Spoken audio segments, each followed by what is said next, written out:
Most bankers aren't ready to help you until after their third cup of coffee. But with Central National Bank's after-hours service, you don't have to wait for the bank lobby to open to get help. You can contact us from 6 to 8:30 in the morning or from 5 to 10 in the evening, and we'll connect you to a real, live, local person who can answer questions and fix problems 7 days a week. Bank different. Bank Central. Central National Bank. Member FDIC.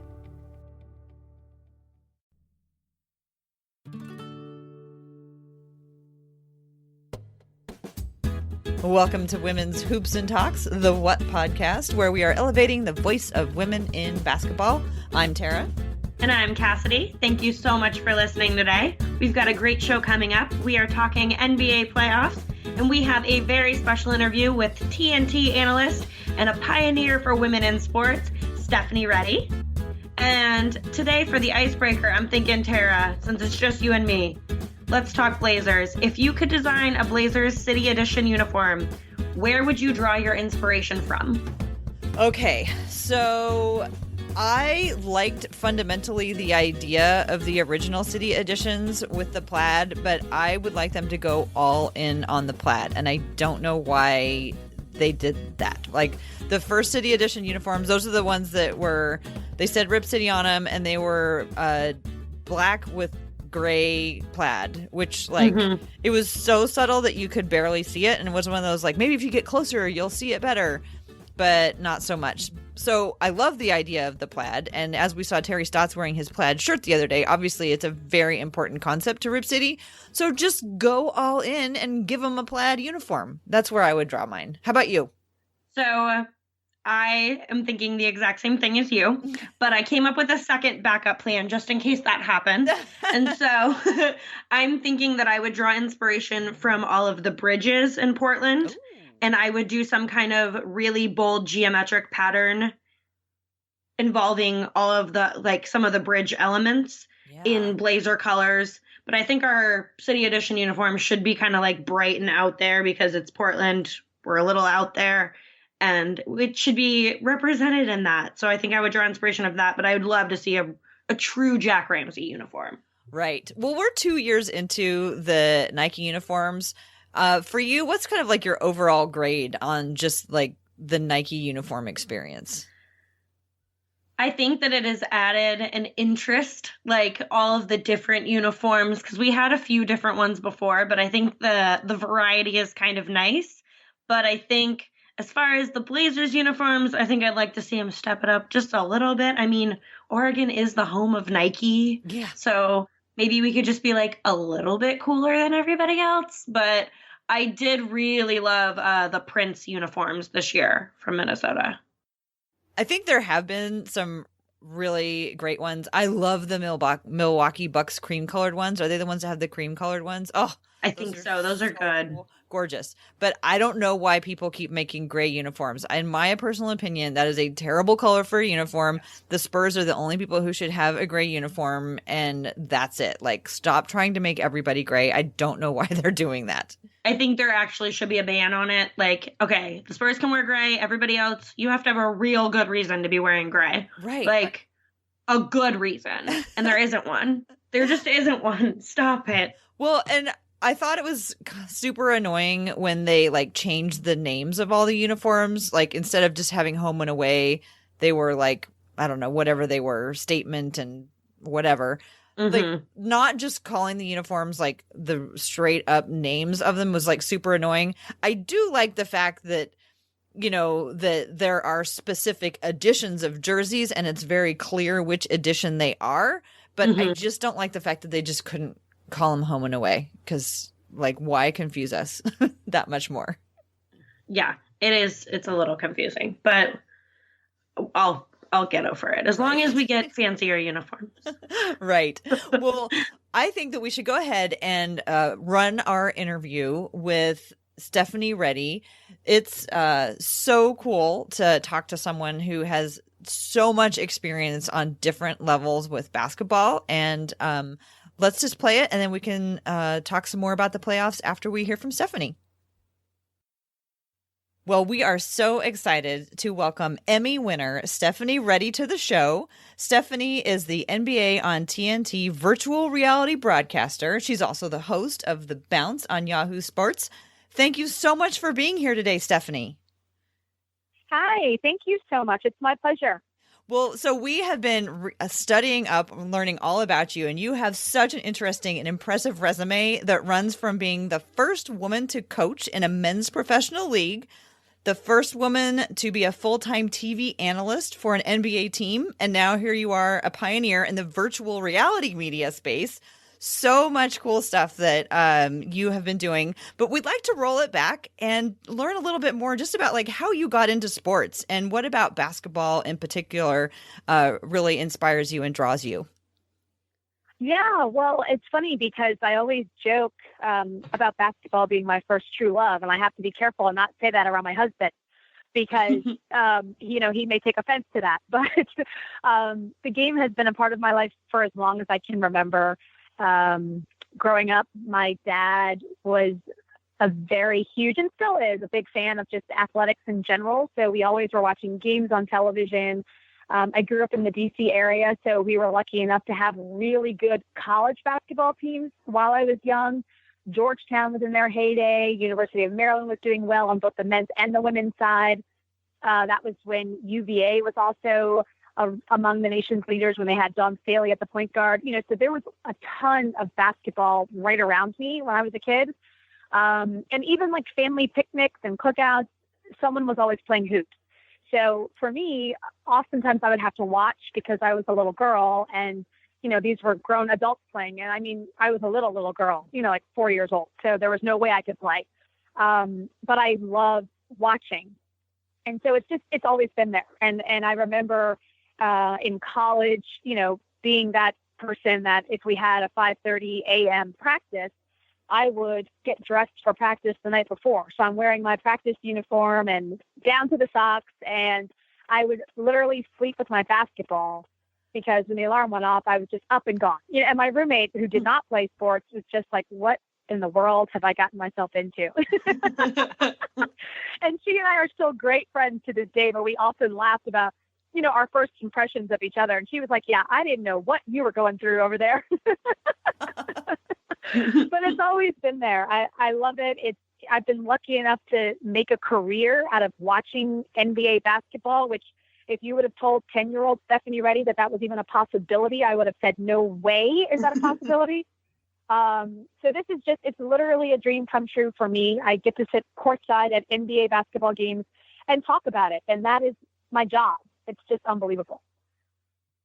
That's amazing. So in 2001, you became the first woman to coach a men's professional team when you became the assistant coach for the D League Greenville Grove. What was that like for you to becoming into a new job, but also being a pioneer for women who also wanted to become coaches? It was really interesting because prior to that, I was a coach at Coppin State on the men's side, and I was on their men's staff for 2 seasons before I went to the D League. So I had some experience with being the only woman in the gym and the only woman on the recruiting trail and the only woman, in the team meetings and all of those things. So I think it helped me with the transition. So it wasn't a foreign entity to me by the time I got to the D League. But I tell people all the time that, in any job, you're only as good as your team, right? Your coworkers, the people that are your bosses. As long as they allow you to continue to grow and develop professionally and trust in you, then you're going to have a terrific road ahead of you. And that's in any field. And so with me in coaching, the same thing was true. Coach Milton Barnes was the head coach of the Greenville group at the time, and he trusted me to do my job. He didn't coddle me. He didn't hold my hand. In those days in the D League, you had one assistant coach and that was it. So I was his person and that was it. So obviously, he would let me run drills in practice and I helped him with scouting reports. And often I was the one that was writing and presenting those scouting reports. So we had a terrific first year in that league. It was difficult just because the traveling, you're on buses for hours and hours at a time going from these small southern towns. So that wasn't ideal, but the camaraderie that we built as a group, they became like my second family. I mean, I'm still in touch with lots of those guys from that first team, and winning the championship always helps because, as everyone knows, winning cures all ails. But it was a special time, and at the time I knew that I was the first, and there was a lot of publicity, a big splash when it first happened. But once the season started, nobody was worried about that. We were just trying to win basketball games. That's awesome. So you're the first coach that we have had on our show. So we're excited to have a coach's brain on here. And also you mentioned that your team won the championship that year. Of course, we're now headed into the playoffs. So one of the things that we're wondering about is how does a coach's life or approach change in the playoffs compared to how players? Right. Yeah, that's funny. I'm laughing because you use the word life, but it doesn't exist. There is no life.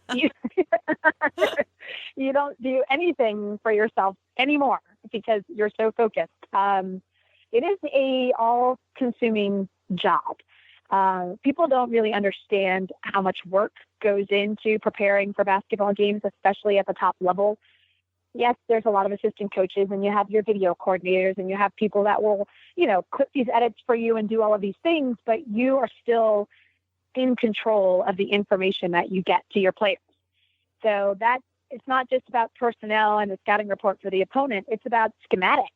You're trying to develop the scheme that's going to put your team in the best opportunity to find success, and that's offensively and defensively. So I guarantee you, these coaches that are coaching right now in the playoffs, they're not getting a ton of sleep.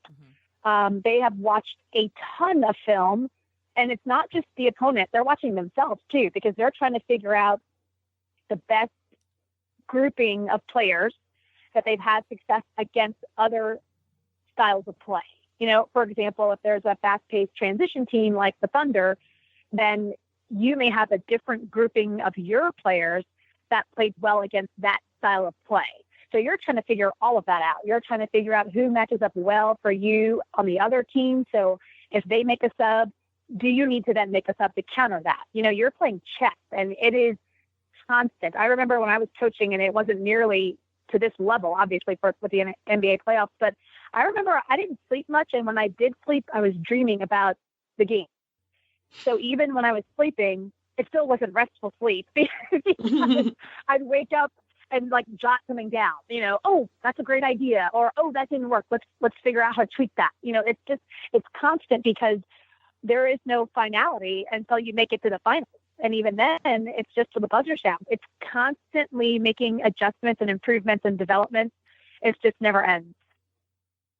That's so cool.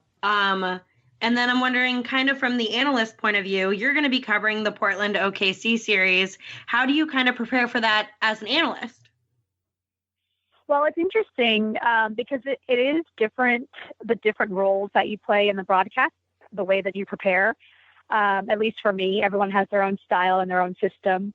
But for me, with this series, with Portland and OKC, I'm actually doing sideline for TNT linear television for the first round. And then I switch over to the virtual reality for the second and the third round. But for sideline, it's interesting because you obviously have to know players and coaches, but you want to know their side stories. There's lots of things about players that people at home don't know. Some are interesting, some are not, but it's your job to kind of sift through those things and determine what the people at home are going to be interested in knowing. And the playoffs is tricky because you have the hoop heads like us who have seen, the entire season, but then you have the casual fan who only starts to watch when the playoffs start. So you have to find a happy medium of educating and enlightening the casual fan while not boring to death and talking down to the hoop heads. So there's a fine line there in what you decide to talk about and tell stories.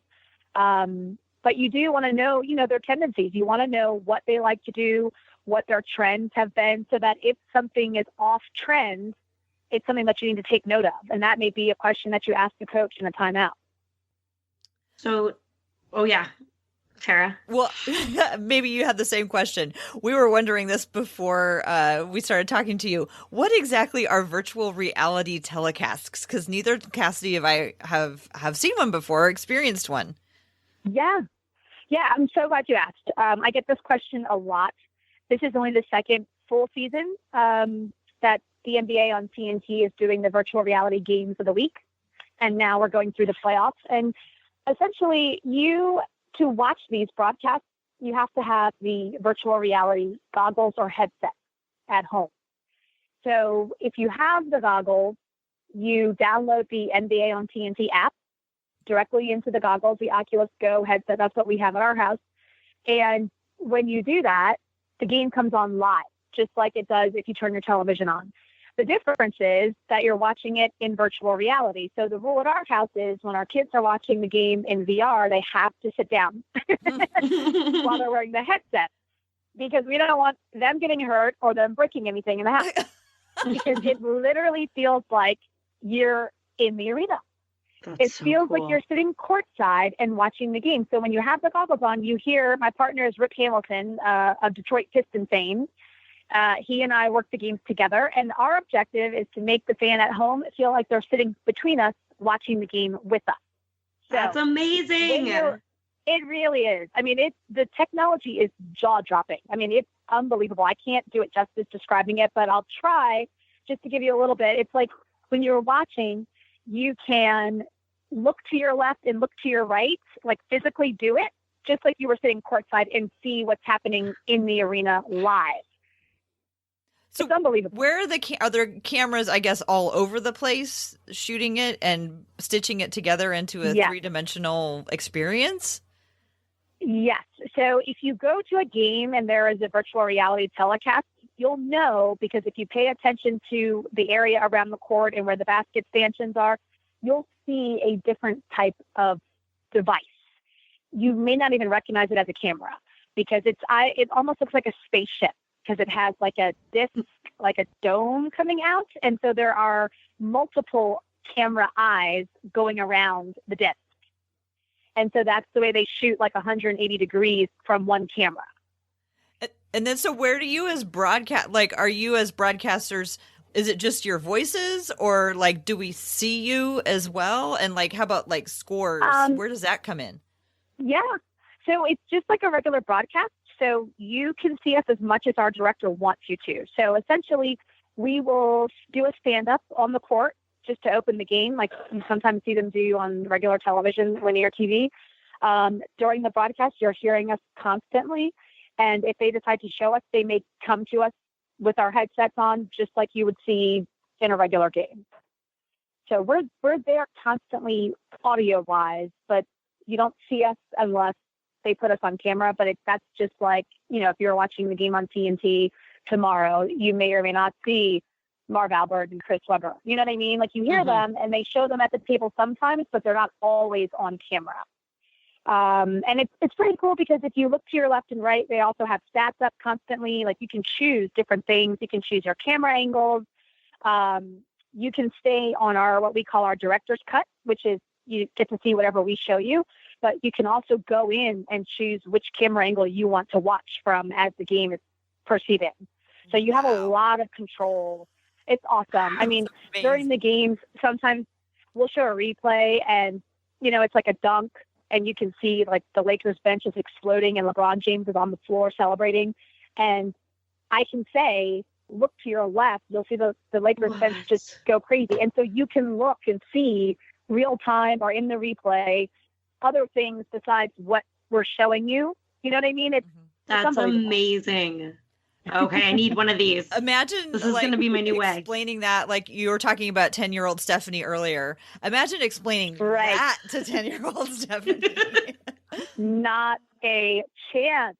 There's not a chance I would have even fathomed that was a possibility. And still to this day, this is my second season doing the virtual reality with Intel and TNT. It still blows my mind. I mean, the things that we see, it's unbelievable. My husband sent me a video of my kids watching the very first one we did, and it was adorable because they have on this headset, but all you can see is like their arms flailing out and reaching, and they're like, "Mommy, it's like you're right here. It's like you're right here, Mommy." How fun. We learned a new word today, linear TV. So that's like the regular old boring TV that I have to go back and watch now that I've heard this amazing description. Yeah. Yes. Linear television. it's funny how things change quickly, right? So cool. Well, we don't want to keep you much longer. Cassidy, do you want to ask our final question? Yeah, I'm wondering, we are Trailblazer fans, so naturally we're interested in this Portland OKC series. What storylines are you going to be watching for in this series? Because we know you're covering it. Yes, there's so many good ones, actually. We were just talking about this. The first one's the obvious one, obviously, with OKC sweeping Portland during the regular season 4-0. You wonder, how do you respond to that? So we actually talked to a bunch of guys in practice today about that very thing, and they are very confident. So if you're a Blazers fan, you should be excited about that because they feel like they did things the right way, just shots weren't falling. They were getting open shots the last time they played. They just weren't dropping, and they feel confident that that's not going to happen again. They feel a lot better about their playoff hopes this season versus years past because they think that they're more battle tested. They feel like they've been there. They have more experience, and that's just going to help them have success in the first round. They also have a much deeper team. I know that Nurkic is hurt, but they didn't have Seth Curry. They didn't have Rodney Hood. Cantor is there. They're a different team now. Mm-hmm. So they're very confident and looking forward to playing against the Thunder. Well, that's awesome. Well, we want to thank you so much for joining us today, Stephanie. We are looking forward to your coverage of the playoffs. I can't wait to hear from Cassidy once she gets a VR set up because I can tell you're itching. Oh, I'm going for it. I know your family is very into trying out like new technology stuff, so I can't wait to hear how that goes. Yeah. And Stephanie, you've made it sound like really compelling and super interesting. Thank you for coming on and sharing your story. And we're looking forward to your coverage of the playoffs on TNT. Got games 2 and 4, and then we'll see where it goes from there. Awesome. So we will see you on TNT for Tuesday, April 16th and Sunday, April 21st from OKC. Thanks again for being on the show. We really appreciate it. Thank you, guys. It's been my pleasure. And if you try the VR, hit me up. Let me know how it goes. Oh, I will. I'm going to have my husband convinced of this in like 2 days. We'll have it.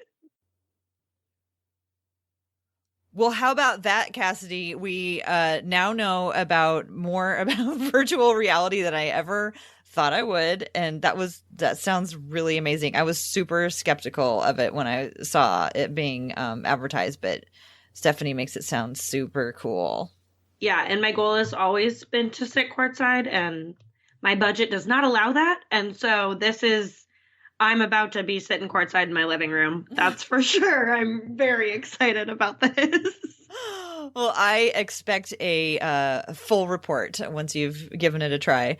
Well, so what did you think of the storylines that Stephanie is following? Did you have any that you would add for, interesting things that you're going to be watching for this Blazer OKC matchup? Yeah. I'm definitely going to be watching for Westbrook and Dame. Mm-hmm. I think that is an interesting dynamic. I think there's the trash talk element that I also love. And I think that Dame has been pretty quiet throughout the season when it has come to that. And I think that maybe we're going to see an explosion of awesome. And I don't know. I really hope that we see Dame just like harvest all of that energy and just go for it. We just see playoff Dame to a whole new level that we've never seen before. Do you think that there's any Blazers that have a particularly great opportunity to break out and make a name for themselves in this series? Yeah, I think Zach Collins is on a stage that he probably has never been able to be on before. Mm-hmm.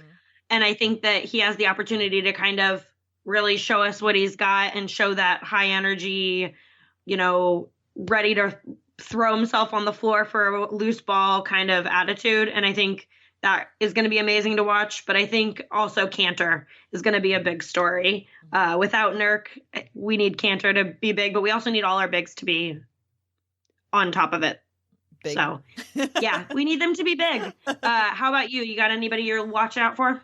Well, I'm just keeping my eye on Mo Harkless because I just love how he's blossomed in the second half. Mm-hmm. And I know that like the narrative of the last couple of years has been, well, sure, Mo always, blossoms in the second half. I'm convinced that this year it's different, and this is the actual Mo that we're going to be seeing from here on out. And I really, really want to see a tough showing on both ends of the floor for him. I mean, when he made that shot against the Lakers the other night, I knew that was going in. It was such a great feeling to know that it was going in. And so I'm hoping that's how this series is going to roll out. But, like on the Blazers Edge podcast and on Blazers Edge, we've all been talking about the Blazers OKC matchup. Well, of course, last week we were talking about Blazers Jazz. But I'm wondering, in all of the playoff series that are going on right now, which ones are you most interested in besides the one with the Trailblazers in it? Well, I must say I'm just like a playoff fanatic, so I'm going to be watching pretty much as I possibly can. But I would say one of the series that I didn't expect to be exciting, but after this morning's game, I'm going to be watching a little bit more closely on is that Brooklyn-Philly matchup. I think it's a recipe for a fun series. You've got Philly, which is full of personalities, and then you have so many ex-Blazers to cheer for on Brooklyn that watching Ed Davis just go for it today was amazing, and I think I'm excited to watch that series, but I'm also excited to watch every Western Conference series. I think a lot of Blazers Twitter was watching that game cheering for Ed Davis. There was a ton. It was like the old days. Yeah. There was a ton of Ed Davis in the timeline for sure. I thought that Philadelphia looked super disengaged, and that's not even, and that was like before we found out they were on their phones on the sideline. We don't know what's going on with that yet. But it certainly didn't do anything to add to the appearance that they were hustling in that game. I mean, at just one point, I watched Joel Embiid take and miss 3 3-pointers in a row from exactly the same spot. Like, what are you doing? Like, did you guys learn nothing? But, stop taking them. Yes, I'm sure that they will come back with some other game plan. But I do believe that there's a lot of people in Portland who are watching that Brooklyn series and cheering for them. One of the ones that I'm interested in is I'm really interested in the Jazz Houston one, because I feel like those teams are just going to beat each other up. And I think it's going to be a hard matchup for Houston. And I just think it'll be a brutal fight. But also, I think the Spurs and the Nuggets are going to be super interesting, because you got the young upstarts who haven't made it to the playoffs in many, many years. And then you have the Spurs who haven't not made it to the playoffs in many, many years. And I think that's going to be fascinating to see how like the new guard looks against the old stalwarts and how that all turns out. Yeah, we are set up for having an amazing playoff season. That's for sure. Well, and also just this year there's more unknowns, I think, than we've had in a while, obviously without LeBron. And I think the overwhelming, the general thought is that Golden State is going to be able to just roll over and, destroy everybody in their path. But there's been enough inconsistencies. There's been enough like question marks during the season that it makes it still compelling to watch. Yeah. It's not well, duh. They're going to have to play really well, and they're going to have to face some good teams. And so nothing is ever a for sure in the NBA. Anything can happen on any given night. And we've seen that, and we've seen it time and time again. And I think anybody who just thinks this is all wrapped up they haven't watched enough NBA basketball. Right. I was listening to, I think it was Ryan Russillo today, talk on his podcast, and he was, doing some piece that, was all about how, one of the things about this year is that we just don't know what's going to happen. And there's been all these series in the past where we thought we knew what was going to happen and it didn't happen. And it was like, well, yeah, duh, that's what sports is, right? Yeah. I mean, that's why we watch sports, because you never know what's going to happen. Yeah, exactly. That's the whole point. Yeah. So, and when it really plays out, I think it's more fun. I love chaos. So I think it's more, the more upsets and unexpected things that happen for me, the better. And there's a lot of that potential. One last question about the playoffs before we go. Who do you think is going to come out of the East? Oh, Today. I mean, tomorrow you could have a different answer. It's totally fine to have a completely different answer next week as well. I feel like I'm also kind of pulling for this team, so I'm going to go with Milwaukee. I think it would be fun to watch them succeed. Giannis is a joy to watch play basketball. And so I think I think they have a solid team.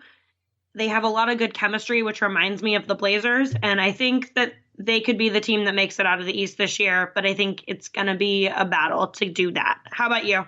Yeah, I mean, I like Milwaukee. I think it might be Toronto, but I'm rooting for Milwaukee. The Toronto game's on right now, and man, their stadium is their arena is really, really loud. By the way, in that Philadelphia game, it boggles my mind that they boo their own players like in the playoffs at the beginning of the playoffs, and consistently, not like how do you we're think that's down by help 20 and a lot of players mentioned it in the exit interview today, like their post game interviews today, and I just it is. But then they see him on the phones, and it's like, okay. Yeah. But I don't know. I can't imagine booing the Blazers ever. Right. I can't imagine that anybody thinks that that's a successful tactic to get a team to play better. Yeah, I don't see it, but it is Philly. Different attitude. Maybe it's inspiring. I don't know. That's true. Yeah, that's a whole different side of the country from where we are. So maybe they have a whole different take on that. Well, Blazers have their first playoff game on Sunday. We will have this podcast come out sometime on Sunday. Our schedule is a little wacky with the playoffs and with the opportunities, like being able to talk to Stephanie came up. We, of course, had to act on that, and we wanted to get our conversation with her out as soon as possible. So that does make the podcast schedule a little weird. But you know what? If everybody just goes to Blazers Edge on iTunes and signs up, then they'll get all the episodes of the What podcast and the Blazers Edge podcast as soon as they drop. So don't you think people would want to just do that? I think so. I mean, it's the only thing that really makes sense. That is. Well, that's going to do it for this episode. Cassie, why don't you tell people where they can find you on the social media and all that stuff? You can find me on Twitter at Cassidy Gemmet, CassidyGemmet. And you can find me at TCB Biggs on Twitter. You can also follow the Hoops and Talks podcast at Hoops and Talks. And you can send us an email if you want to join a very special and revered group of people who have sent us emails. You may do that as well and become one of a very special group that Cassidy and I squeal over because we're so excited when we get email. We love email. That we love email is hoopsandtalks@gmail.com. So I think that is about it for us, and we will talk to you soon.